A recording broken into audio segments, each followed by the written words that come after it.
When it comes to photographing, it's a good starting point to start with one light. That's because maybe you find out you only need one light, and then you will save a lot of time and energy. Another reason is also because of the different colors you might get from each light. Like in this room, we have a big window and some spotlights in the ceiling. Normally I would turn off the ceiling lights and go for the window lights.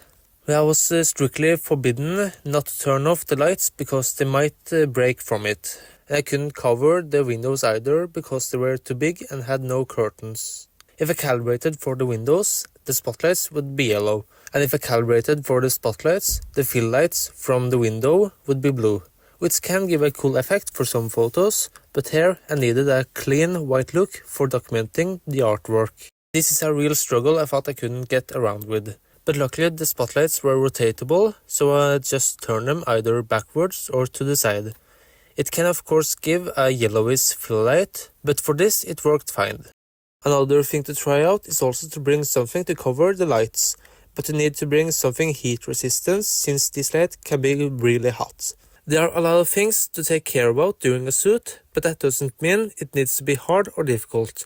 Just some quick simple tricks can do wonders to a picture.